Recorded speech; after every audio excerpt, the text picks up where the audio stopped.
नमस्कार दोस्तों, डॉक्टर यगदत्त शर्मा द्वारा रचित उपन्यास अपराधने के भाग 4 में आज सुनते हैं। विमला ने डॉक्टर रमेश से विवाह किया, परंतु वे उसकी ओर कभी आकर्षित नहीं हुई। उसे बिल्कुल याद नहीं था कि उनकी प्रथम भेंट कहाँ हुई थी।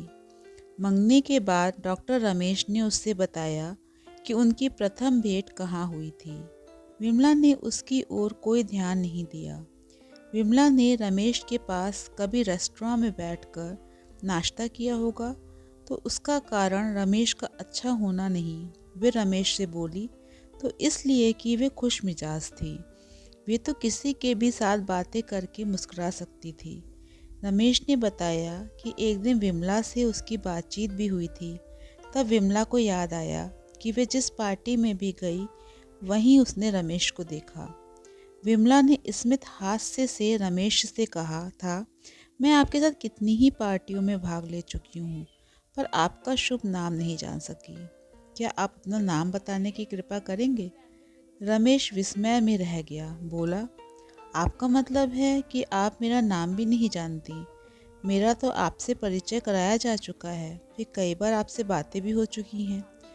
भ्रम भी हो सकता है। मुझे तो संदेह है कि आप मेरा नाम जानते हो, विमला मुस्कुराकर बोली। रमेश भी मुस्कुरा दिया। उसका मुख गंभीर था और थोड़ा परेशान, पर उसकी मुस्कान भरी चितवन आकर्षक थी। जी नहीं, मैं आपका नाम जानता हूँ। एक क्षण चुप रहकर वे बोला, क्या आपको मेरा नाम जानने की उत्कंठा है? उतनी ही जितनी हर स्त्री को होती है, विमला बोली। तो आपको किसी से मेरा नाम पूछने का ख्याल कभी नहीं आया? डॉक्टर रमेश ने मुस्कुराकर पूछा। विमला को थोड़ी प्रसन्नता हुई। उसने सोचा कि आखिर रमेश को ये विचार कहाँ से मिला कि मैं उसके संबंध में जानना चाहूँगी। वे रमेश को प्रसन्न रखना चाहती थी। जगमगाती हुई आंखें और विद्युत सी हंसी हंसते हुए उसने रमेश को देखा था, मानो जंगल में पेड़ों के समीप ही कोई छोटा सा तालाब हो जिस पर रात भर ओस गिरी हो। रमेश एक सुंदर युवक था, उसमें नारी के लिए आकर्षण था। तो क्या नाम है? डॉक्टर रमेश। विमला कभी भी ना समझ सकी कि वे क्यों पार्टी में आता था। उसे ना तो पार्टी का शौक था और ना ही उसकी जान पहचान ही बहुत घनी थी। कभी उसने सोचा था कि डॉक्टर रमेश शायद उसे प्रेम करता था, पर इस विचार के उठते ही वे उसे दबा देती थी, उसे प्रश्रय नहीं देती थी। विमला ऐसी लड़कियों को भी जानती थी जो समझती थी कि जिस युवक से भी वे मिलती थी वही उन्हें प्रेम करने लगा था। विमला उनकी इस मूर्खता पर हंसती थी। इससे उसका ध्यान डॉक्टर रमेश की ओर अधिक आकर्षित हुआ था। रमेश ने अन्य युवकों की भांति अपना प्रेम प्रदर्शित नहीं किया था।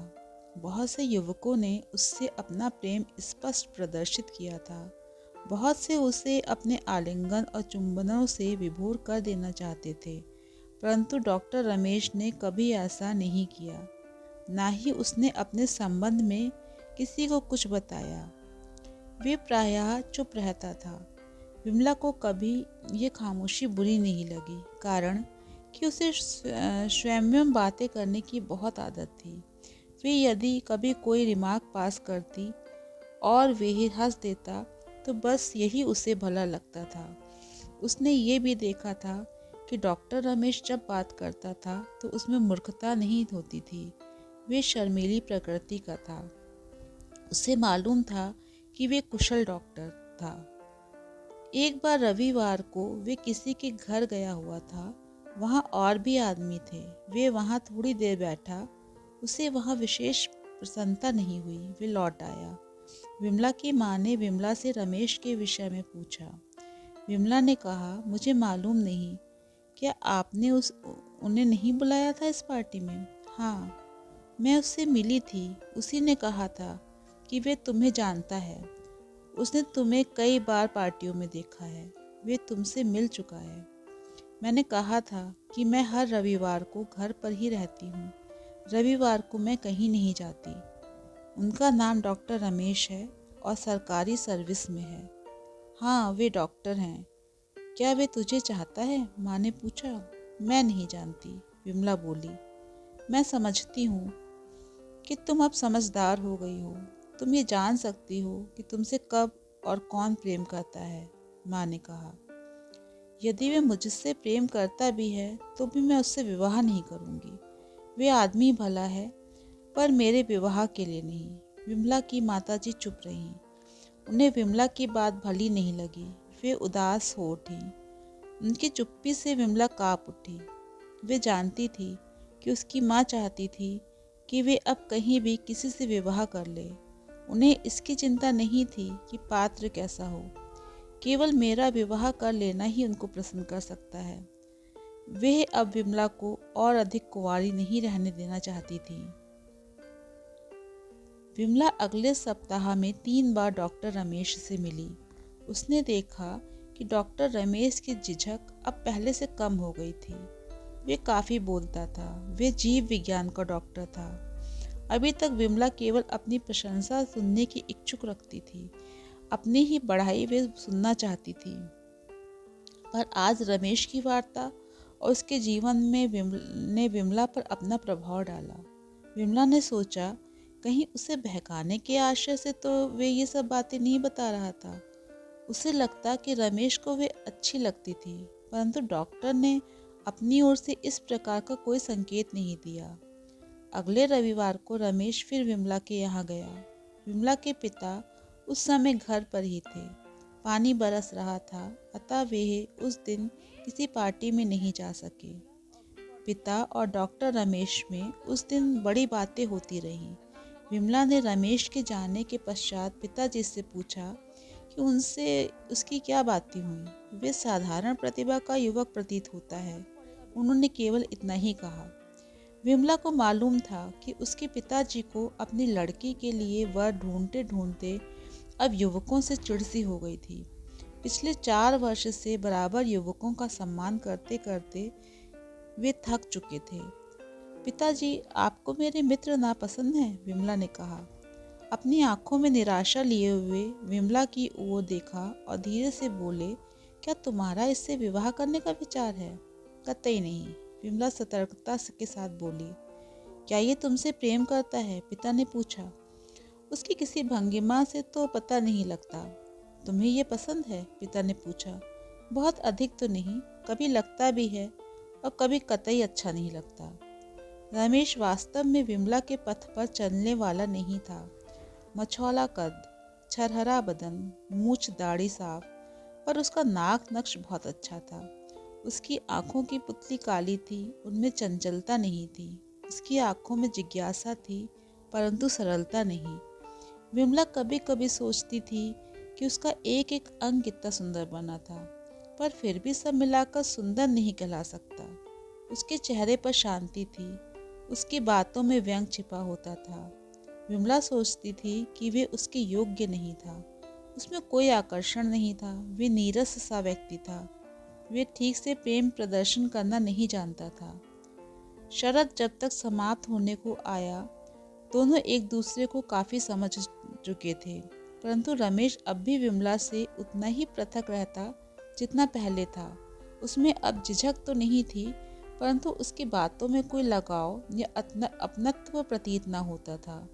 विमला सोचने विचारने के पश्चात इस नतीजे पर पहुंची कि वो उससे प्रेम नहीं करता। वे सोचती थी कि वे उससे मिलकर प्रसन्न तो होता है, बातें तो करना चाहता है, परंतु वे उसके साथ विवाह के बंधन में नहीं बंधना चाहता। वे दूर ही रहना चाहता है। उसके जीवन में विमला को वे चहल पहल दिखाई नहीं दी जो एक युवक के जीवन में होनी चाहिए। उसके अंदर उसने कभी विमला को अपने आलिंगन में बांध लेने की चाह नहीं देखी। अन्य युवकों की भांति वे कभी उसे अपने गुलाबी कपोलों पर अपने चुंबन अंकित करने के लिए आकांक्षित प्रतीत नहीं हुआ। सच बात ये थी कि विमला को ये सहमा सहमा सा प्रेम भला नहीं लगा था। वे सोचती, डॉक्टर रमेश हर समय किसी न किसी नर्स के प्रेम में पागल रहता है। वे सुस्त, सादी, असुंदर और परिश्रमी होगी। ऐसी ही पत्नी डॉक्टर रमेश को चाहिए। वे विमला को प्रेम नहीं कर सकता। विमला अब 25 वर्ष की थी, परंतु अविवाहिता। यदि वे विवाह ना करे तब उसने सोचा, उस साल विमला से एक और 20 वर्ष के लड़के ने विवाह का प्रस्ताव किया। वे कॉलेज में पढ़ता था। विमला अपने से 5 वर्ष छोटे लड़के से कभी विवाह नहीं कर सकती। वे बहुत छोटा था उसके लिए। विमला की परेशानी बढ़ गई। उसका चैन जाता रहा। गत वर्ष उसने एक विधुर से विवाह करना अस्वीकार कर दिया था। उसके 3 बच्चे थे। उसे महाराजा का खिताब था। वे अब सोचती थी कि वे पैदा ही ना हुई होती तो अच्छा था। विमला का मन अब हर समय अशांत सा रहने लगा। उसे अब पार्टियों में बन ठन कर जाना कतई पसंद नहीं रहा। उसके माता पिता यदि अब कहीं जाने को उससे कहते भी थे तो वे स्पष्ट मना कर देती थी। वे अब अपनी कोठी को छोड़कर कहीं नहीं जाती थी। उसे कहीं जाना अच्छा नहीं लगता था। पार्टियों की चहल पहल उसे अपने जीवन के प्रति उपहास करती सी प्रतीत होती थी। तो दोस्तों, इस प्रकार अपराधनी उपन्यास का एपिसोड नंबर 4 समाप्त होता है। मैं जल्दी आपके समक्ष एपिसोड नंबर 5 लेकर के आऊँगी। आपसे अनुरोध है कि आप मेरे चैनल को लाइक एंड सब्सक्राइब कीजिए। धन्यवाद।